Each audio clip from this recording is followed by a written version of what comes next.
दोस्तों नमस्कार। आप सभी का हमारे चैनल शिक्षा साइट में स्वागत है। तो आज हम लोग इंटर्नशिप की फ़ाइल आप सभी के लिए लेके आए हैं। जो अक्सर लोग इंटर्नशिप की फ़ाइल बनानी कैसे है, हेडिंग कौन सी लिखनी है, पहले हेडिंग के अंतर्गत क्या लिखना है, इसमें बहुत ज़्यादा कंफ्यूज रहते हैं। और कई लोगों ने ये बोला है कि मैम इंटर्नशिप की फ़ाइल हम लोगों के लिए प्रोवाइड करा दीजिए। तो ये वीडियो आप सभी के लिए है। आप लोग वीडियो को शुरू से लेकर लास्ट तक देखिएगा। तो चलिए स्टार्ट करते हैं। और सबसे पहले हम लोग फ्रंट पेज देख लें कि आपको फ्रंट पेज किस हिसाब से बनाना है। अगर आपके कॉलेज में बोला जाता है कि आपको टाइपिंग करके बनवाना है तो आप लोग इस हिसाब से बनवाएंगे, नहीं तो आप इसी हिसाब से आप लिख भी सकते हैं। तो चलिए स्टार्ट करते हैं। सबसे पहले आपके कॉलेज का नेम और कहाँ से आपका कॉलेज, जैसे ये जहाँ की फ़ाइल है वो लखनऊ यूनिवर्सिटी की फ़ाइल है तो उसके बारे में लिखा गया है। फिर इसके बाद इंटर्नशिप रिपोर्ट राइटिंग ये आप लिखेंगे और अपने कॉलेज का लोगो लगाएंगे। फिर उसके बाद सबमिटेड टू और सबमिटेड बाय। सबमिटेड टू में department of education and submitted by में आप अपनी पूरी डिटेल लिखेंगे। फिर इसके बाद सैद्धांतिक पक्ष स्टार्ट हो जाएगा। सबसे पहले हमें फ्रंट पेज के बाद सैद्धांतिक पक्ष लिखना होगा। तो सैद्धांतिक पक्ष में जो पहली हेडिंग है प्रशिक्षण का अर्थ, इसमें आप लिखेंगे प्रशिक्षण या इंटर्नशिप शब्द प्रायः नया व्यवसाय आरंभ करने वाले उन छात्रों के लिए प्रयुक्त किया जाता है जो इस क्षेत्र में नए होते हैं और प्रशिक्षण के साथ ही व्यवसाय की शुरुआत करते हैं। और प्रशिक्षण छात्रों के लिए एक ऐसा अनुभव होता है जो उनके लिए व्यवसाय की राह को आसान बनाता है। प्रशिक्षण के दौरान छात्रों को व्यावसायिक कार्यों का व्यवहारिक अनुभव प्रदान होता है या प्राप्त होता है जो उन्होंने अभी तक मात्र अपनी पाठ्यपुस्तकों में ही पढ़ लिए होते हैं। तो इंटर्नशिप के माध्यम से ज्ञान के साथ साथ कार्यस्थल पर आवश्यक विषयों की बारीकियों को समझने का अवसर प्राप्त होता है। इंटर्नशिप में स्वयं की कार्य पद्धति मजबूत और कमज़ोर पक्ष के निर्माण से पूर्व सीखने और समझने का अवसर मिलता है। तो प्रशिक्षण का अर्थ यहाँ पे लिखो। अगर आपको कहीं से और कोई मैटर अच्छा मिलता है, कहीं की आपको परिभाषा मिलती है कोई किसी अच्छे व्यक्ति की, तो आप ये उसे लिख सकते हैं। और साथ ही साथ कोई अलग पेन से कोई कोटेशन टाइप का हो तो उसे भी आप यहाँ पे ज़रूर ऐड करें।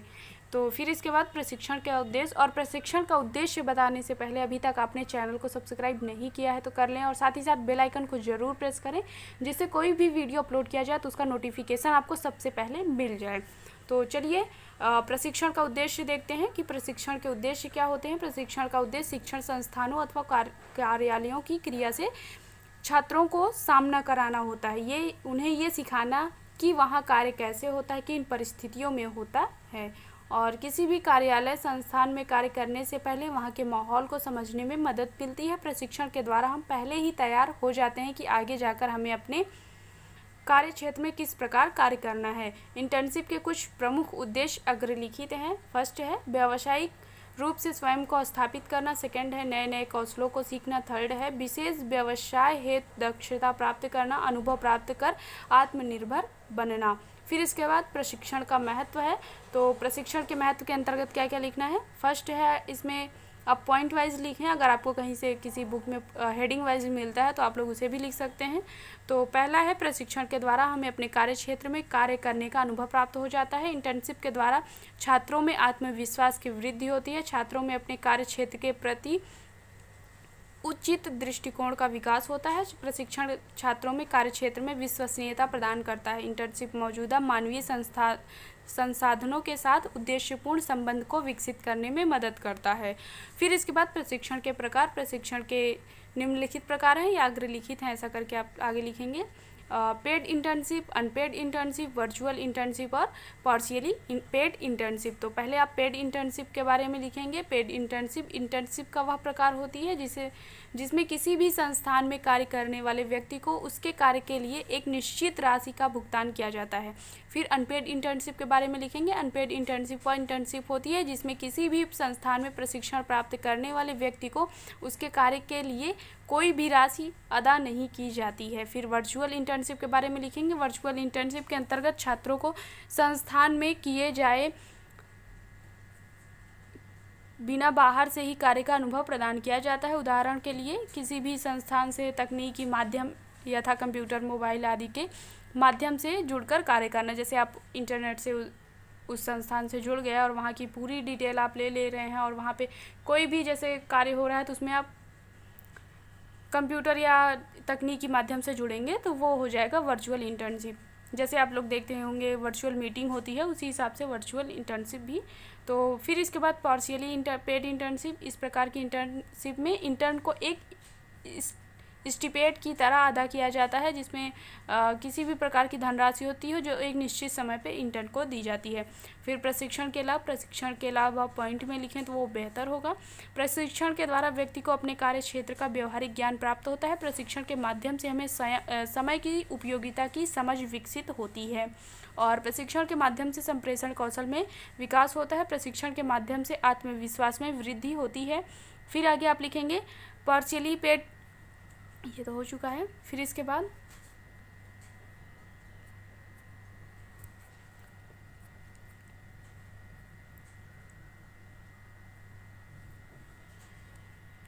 शिक्षण अभ्यास तथा प्रशिक्षण में अंतर। तो आपने जो टीचिंग किया है और जो आप इंटर्नशिप कर रहे हैं उसमें डिफरेंस क्या है, ये आपको यहाँ पे लिखना है। शिक्षण अभ्यास तथा प्रशिक्षण में अंतर।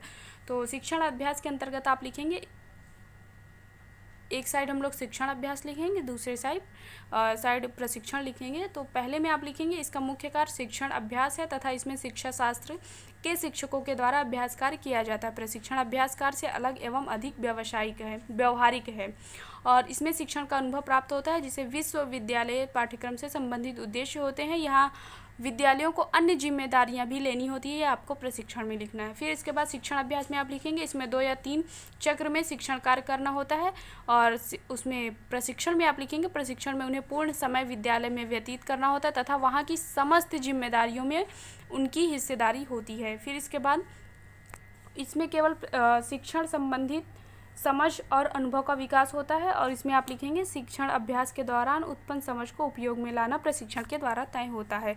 फिर सैद्धांतिक पक्ष आपका यहाँ पे ख़त्म हो जाएगा। अगर आपको इस हेडिंग में जो हेडिंग के अंतर्गत अगर आप मैटर्स चेंज करना चाहते हैं तो वो कर सकते हैं, लेकिन हेडिंग जो है वो सीरियल वाइज इसी हिसाब से आपको लिखनी होती है। फिर क्रियात्मक पक्ष में आप लिखेंगे सबसे पहले आप विद्यालय का परिचय लिखेंगे। विद्यालय का नाम, पता, प्रबंधक, प्रधानाचार्य, अध्यापकों की संख्या, छात्रों की संख्या कितनी है, विद्यालय का स्तर क्या है, प्राथमिक स्तर है या उच्च माध्यमिक स्तर है, इस हिसाब से। और फिर शिक्षण का माध्यम का क्या है, आपने कौन से मीडियम में अपनी इंटर्नशिप की है। फिर इसके बाद विद्यालय शिक्षक विवरण, वहाँ के प्रबंधक का क्या नाम है, प्रधानाचार्य का क्या नाम है और सारे टीचर जिस मीडियम में आप कर रहे हैं वहाँ के टीचरों के नाम क्या है। और अगर आप उनकी योग्यता भी लिखना चाहते हैं तो वो भी लिख सकते हैं। कुल शिक्षकों की संख्या कितनी है ये भी। फिर इसके बाद विद्यालय समय सारणी, ये आपको लिखना होता है कितने टाइम पे प्रेयर होगी, पीरियड्स कब से स्टार्ट होंगे, फर्स्ट पीरियड का टाइम क्या होगा, ये आपको लिखना होता है। फिर इसके बाद विद्यालय पाठ्यचर्या, विद्यालयी पाठ्यचर्या में शैक्षिक व गैर शैक्षिक दोनों प्रकार की गतिविधियों को शामिल किया जाता है। प्राथमिक स्तर पर हिंदी, अंग्रेजी, गणित, पर्यावरण, सामान्य ज्ञान तथा नैतिक शिक्षा आदि विषयों को शामिल किया गया है। उच्च प्राथमिक स्तर पर हिंदी, अंग्रेजी, गणित, सामान्य ज्ञान तथा नैतिक शिक्षा विज्ञान को विद्यालयी पाठ्यचर्या में शामिल किया गया है, ये लिखेंगे। फिर आगे आप लिखेंगे गैर शैक्षणिक विषयों में कला को शामिल किया गया है। इसके स्तर पर समय समय पर विद्यालय में अनेक प्रकार की पाठ्य सहगामी क्रियाओं का आयोजन होता रहता है और ये क्रियाएं विद्यार्थी के समग्र विकास का मार्ग प्रशस्त करती हैं। फिर इसके बाद आपको लिखना होगा कि विद्यालय शिक्षण कार्य की प्रक्रिया क्या है। तो आगे आप लिखेंगे अगर आपको कहीं से और मैटर मिलता है आप अपने कॉलेज में किसी दूसरे हिसाब से, लेकिन आपको बस इतना ध्यान रखना है कि यहाँ की सारी हेडिंग जो है वो इसी हिसाब से सीरियल वाइज रहेंगी। तो इसमें आप लिखेंगे विद्यालय में शिक्षण कार्य का संचालन विद्यालय की समय सारणी के अनुसार चलता है। सभी शिक्षक अपने तय समयानुसार कक्षाओं में शिक्षण कार्य करते हैं। शिक्षक तथा विद्यार्थियों द्वारा अंतः क्रिया करके विभिन्न शैक्षिक समस्याओं का निदान किया जाता है और शिक्षक छात्रों को विषय को पढ़ाने व समझने की पूरी सहायता करते हैं और विद्यालय में शिक्षकों द्वारा प्रकरण की स्पष्ट व विस्तृत व्याख्या की जाती है व अन्य शैक्षिक क्रियाकलापों का भी आयोजन किया जाता है। इस हेडिंग के बाद विद्यालय के रिकॉर्ड आप लिखेंगे। विद्यालय में विद्यालय प्रशासन, प्रबंधन व छात्र संबंधी अनेक प्रकार के रिकॉर्ड हैं। तो इसमें आपको पॉइंट वाइज लिखना होता है। अध्यापक उपस्थित रजिस्टर, छात्र उपस्थित रजिस्टर, अवकाश संबंधी रजिस्टर, शुल्क संबंधी रजिस्टर। और अगर आपके कॉलेज में अगर बोला जाएगा तो आपको ये सभी रिकॉर्ड जो हैं वो बनाने पड़ेंगे कि अपने फाइल में इसे आपको पेस्ट करना ज़रूरी होता है। तो शुल्क संबंधी रजिस्टर के बाद पाठ्य संबंधी रिकॉर्ड क्या है, छात्रों के रिकॉर्ड क्या है, कितने छात्र हैं और फिर इसके बाद छात्रों की प्रगति संबंधित रिकॉर्ड, तो उनके रिजल्ट भी आपको यहाँ पे किस हिसाब से आपने बनाया है वो आपको लिखना होता है। विद्यालय के द्वारा उपलब्ध कराए गए शैक्षिक संसाधन, तो इसमें आप लिखेंगे विद्यालय के द्वारा निम्नलिखित संसाधनों की व्यवस्था की गई है। प्रत्येक कक्ष में व्हाइट बोर्ड की व्यवस्था है, छात्राओं के लिए बैठने की समुचित व्यवस्था है, प्रत्येक कक्षा में हवा व प्रकाश की उचित व्यवस्था की गई है, शिक्षकों के लिए एक कक्षा की व्यवस्था है, पुस्तकालय में विभिन्न शैक्षिक स्तर की पुस्तकों की व्यवस्था है। फिर इसके बाद गणतंत्र दिवस समारोह, और जिस समय पे अगर आपके जब भी आप इंटर्नशिप कर रहे हैं और उस टाइम अगर कोई भी दिवस या कोई भी डे आप सेलिब्रेट किया जाता है तो वो आपको यहाँ पे उस किस हिसाब से वहाँ पे मनाया गया है वो आपको लिखना रहेगा।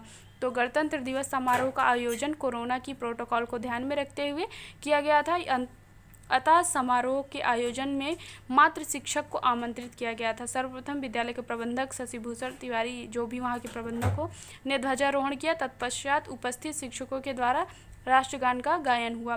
ध्वजारोहण व राष्ट्रगान के बाद प्रबंधक महोदय का संबोधन हुआ तथा गणतंत्र दिवस की शुभकामनाएं दी गई। फिर इसके बाद विद्यालय का आप पर प्रभाव क्या पड़ा है, तो ये आपको लिखना होगा। यदि विद्यालय का मुझ पर प्रभाव पड़ने वाले प्रभावों को देखा जाए तो ये लगभग मेरे शिक्षण के सभी क्षेत्रों पर पड़ा। इस दौरान मेरे शिक्षण में कई प्रकार के बदलाव आए। पॉइंट में आप लिखेंगे इस बदलाव में सबसे बड़ा बिंदु जो था वह मेरे आत्मविश्वास में वृद्धि हुई, जिसका सर्वाधिक श्रेय मैं अपने साथी शिक्षकों को देना चाहूँगी। विद्यालयों को अपनी मानसिक दक्षताओं के आधार पर किस तरह से पढ़ाया जाए तथा उन्हें किस तरह समझाया जाए, यह सीखने में विद्यालय की प्रमुख भूमिका रही है। फिर इसके बाद अगला पॉइंट में लिखेंगे एक प्रभावी शिक्षक के रूप में जो आधारभूत गुण जैसे अनुशासन, धैर्य, आत्मसंयम, समय प्रबंधन होने चाहिए, उनका विकास इन इंटर्नशिप के द्वारा ही हुआ, जो कि अत्यंत आवश्यक होता है। शिक्षण कार्य के अतिरिक्त मैंने अन्य पाठ्य सहगामी क्रियाओं का क्रियान्वयन, विद्यालय प्रबंधन व प्रशासन संबंधी कार्य करना सीखा। फिर निष्कर्ष आप लिखेंगे आप पर प्रभाव क्या पड़ा। इसके बाद निष्कर्ष आपको लिखना होता है। विद्यालय में 16 सप्ताह का प्रशिक्षण अनुभव अत्यंत अच्छा रहा। विद्यालय की प्रत्येक गतिविधि तथा क्रियाकलापों का हिस्सा बनकर मैंने सुखद अनुभव किया। विद्यालय की शिक्षण प्रक्रिया को अच्छे से समझा तथा स्वयं शिक्षण द्वारा अनुभव प्राप्त किया, और इस प्रशिक्षण के दौरान मुझे अत्यंत आत्मविश्वास प्राप्त हुआ व सीखने सिखाने के अवसर प्राप्त हुए। छात्रों में अंतःक्रिया के दौरान उनकी रुचियों के बारे में जानकारी प्राप्त हुई। विद्यालय का प्रत्येक कार्य संतोषजनक रहा। विद्यालय ने मुझे एक प्रभावशाली शिक्षक बनाने का कार्य किया, जो भविष्य में मुझे अत्यंत सहयोग मिला व एक सुप्रशिक्षित अध्यापक बनने में सहयोग मिलेगा। तो यहाँ पे ये आपकी फ़ाइल कंप्लीट हो जाती है। अगर आपके कॉलेज में किसी दूसरे हिसाब से बताया जाता है कि आप डे वाइज इंटर्नशिप भी आपको लिखना होता है, किसी कॉलेज में ऐसा भी बोला जाता है कि आपने क्या पढ़ाया है, तो आप लोग सिर्फ जो भी आप बेसिक इनिशियल्स होते हैं, जो ब्लैक बोर्ड एंट्री होती है, वो आपको वहाँ पे फिल करके कौन सा चैप्टर है, क्या है, आपने कैसे पढ़ाया है, गृहकार्य में आपने क्या दिया, होमवर्क में, और किस हिसाब से आपने बोधात्मक प्रश्न पूछे हैं, 4-5 पॉइंट में आप लिखेंगे डे वाइज इंटर्नशिप। क्योंकि बहुत ज़्यादा दिनों की इंटर्नशिप होती है तो वो आपको नहीं पूरा लिखना होता है, बस 4 डेली का अगर आपको लिखने को बोला जाता है तो आप लोग 4-5 पॉइंट पहले आप ब्लैक बोर्ड एंट्री करेंगे, फिर उसके बाद 4-5 पॉइंट में डाल के आप लिखते जाएंगे। तो वो भी उस हिसाब से भी हम लोग जल्दी ही आपके लिए वो फाइल लेके आने वाले हैं, इंटर्नशिप की फ़ाइल। तो अभी तक चैनल को सब्सक्राइब नहीं किए हैं तो कर लें, आगे जल्द ही आपको उस हिसाब से भी फाइल मिलने वाली है, जो डे वाइज इंटर्नशिप और डिटेल में जो लिखने की बात होगी तो वो आपको जल्द ही मिल जाएगी।